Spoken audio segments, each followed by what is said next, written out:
Good morning and welcome to Blog. Here I am in Brisbane. I've just flown in from Melbourne this morning and I'm here for a day of flying. I'm aiming to take 6 flights today.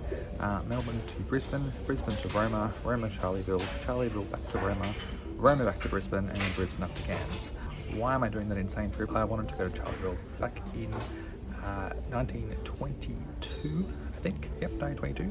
Qantas's first ever passenger flights flew from Charleville to Cloncurry via Longreach. Now I've already flown to Longreach and Cloncurry, and I wanted to get to Charleville on Qantas metal before they lose the contract, or they've lost the contract to Qantas to Rex next year. Pretty excited. Get to spend about 2 hours in Roma. I get to spend about 10 minutes in Charleville, unfortunately.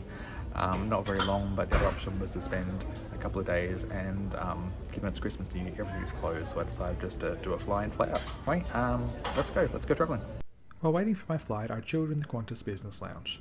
The lounge provides a nice overview of the regional aircraft gates. I sat back after arriving from Melbourne with hot chocolate and a Danish, watching the Dash 8 flights come in from various regional Queensland ports.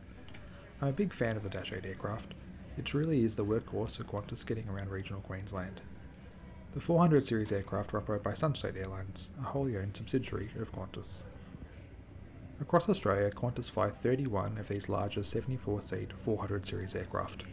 They also fly 16 of the 50-seat 300 series aircraft, and just 3 of the baby 200 series aircraft, which just carry 36 passengers each. The 200s, however, are found mainly in Sydney, making the trip across to Lord Howe Island. The larger 400 series aircraft you'll flying up and down the Queensland coast, from Brisbane right up to Horn Island, as well as a few outback Queensland ports. These flights connect regional communities, mainly with Brisbane and Cairns, and Townsville to some extent. With departure drawing closer, I left the comfort of the lounge to check out the gate area. The boarding gates for many regional flights are downstairs underneath the lounge, although some operate from midway down the Qantas pier. The signage to get to these regional gates isn't great. To get here, take the stairs near the food court to the ground level and then head right. Once downstairs, the gate area provides a ground level view of the aircraft. For an aviation geek like me, it's nice to be able to get up close and personal and have nice views while waiting to board. While the sign showed boarding was commencing soon, I watched the arrival of another flight. Boarding was opened and the grand total of 9 passengers were soon to board our bus for the short ride along the tarmac to our aircraft. Our aircraft was the last aircraft on the line, so we got to see a few other aircraft as we made our way out. The aircraft taking me to Roma today was VHLQG, delivered to Qantas in August 2011, making her almost 11 years old. I've said her, and I'm not sure why we give aircraft a female pronoun, but anyway, if you know why, put it in the comments below. I was one of the last to board after dropping my carry-on bag at the door of the plane and getting a premium baggage ticket. With such a light load, the engines were started quickly and we made our taxi towards Brisbane's relatively new second runway, ready for takeoff. I've sped up our taxi out to the new runway because there isn't really a lot to see other than a few parked airplanes. If, however, you bring up Google Maps, Brisbane's second runway is yet to appear, but I can show you it's there, and we used it to take off today. Anyway, the crew went through the normal safety demo, and a few minutes later we were lining up for takeoff. We took off towards the south, and shortly after being airborne, we made a right-hand turn which provided great views of the Brisbane River winding its way around the Brisbane CBD.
After takeoff, we were soon out of the Brisbane area and climbed above a thin layer of small scattered clouds.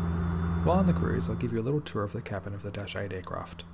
The cabin is laid out in a 2-2 all-economy configuration with dark blue, faux leather, or maybe the oud leather, seats. Each seat has a tray table that folds out from the seat in front. There is a decent amount of legroom, even with a water bottle stashed in the seat pocket. I demonstrate this a few times with the obligatory hand between the knee and back of the seat measuring tool. Also in the seat pocket is a safety card and InFlight magazine, which is the only entertainment other than the scenery on these Dash 8 flights.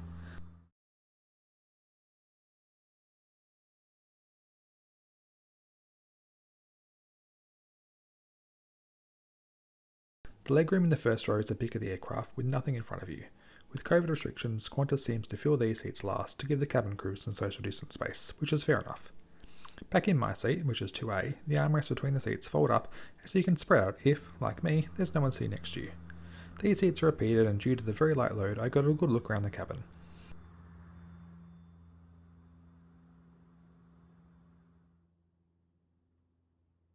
I'm sitting in row 2 and across the aisle is the exit seat which I'll review on a flight to Longreach. With the seat tour complete, it's time to get on to the onboard snack service.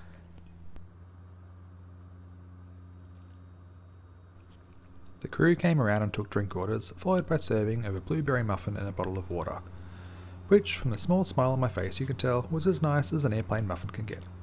The crew came back with the drinks. I had an orange juice and a cup of tea, which I drank while watching the endless landscape out of the window. Compared to previous trips to central Queensland, I was surprised with how green everything was below. In previous trips it's just been all brown, but today there was green. We began our descent into Roma and the seatbelt light came on as we flew over and through some of the small fluffy clouds that were scattered along our journey. The descent continued and we then overflew the town of Roma before turning around and overflying it again. Then we began to climb. This is where it seemed that something wasn't right about our arrival into Roma. After climbing above those fluffy clouds again, the pilot came on and made this announcement. Yeah, we just had a little bit of a malfunction in the aircraft systems. There's absolutely nothing to worry about. Just the flaps which allow us to just approach the runway a lot slower. It just means we need a bit more distance to land, so we couldn't actually put the airplane into Roma as planned. It does have quite a short runway, and the aircraft will have to return to Brisbane. We have a nice long international runway to make our approach and landing. For all intents and purposes, it will be quite normal, just carrying a little bit of extra speed, and you might see some fire services next to the runway when we do arrive. That's just there as an absolute precaution, but the landing will be absolutely normal. We'll release the seatbelt sign shortly. We do apologise for this, obviously, but this aircraft can go back into maintenance in Brisbane, and then once on the ground, we'll have customer service sort out onwards flights for you this afternoon, if possible. Once the seatbelt sign off, you're free to move around the cabin, but please, while seated, do keep your seatbelt comfortably fastened any time during the seats in case there's any unexpected turbulence on the way back to Brisbane. Thanks for your patience. This is our first diversion. So we got to Roma and the flight's malfunction, so we are going back to Brisbane again. So I think I'm going to travel today. Anyway, we'll see where I end up today. I might even end up in Cairns a bit earlier than planned. We'll see what happens. So that was different. I've flown a lot of flights, and while I've had a few go-arounds on approach, I've never had a diversion until now. As you can see from the flight radar replay, we flew out of Brisbane at 20,000 feet and descended to 6,000 feet in Roma, when obviously things didn't go to plan. We then climbed to only 15,000 feet and continued back towards Brisbane. On the flight back, the crew did another drink service, and this time I got a Coke for some morning caffeine.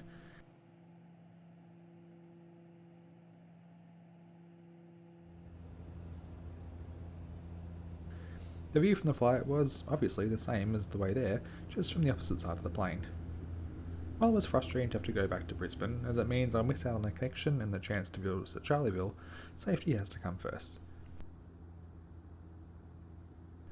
The approach to Brisbane was from the north, over Moreton Bay and onto the original runway at Brisbane. I've left the unedited final approach and landing in the vlog, as it was a flapless approach, which is something unusual.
pilot was right when he said we needed a long runway to land, and I'm glad we didn't try to get into Roma.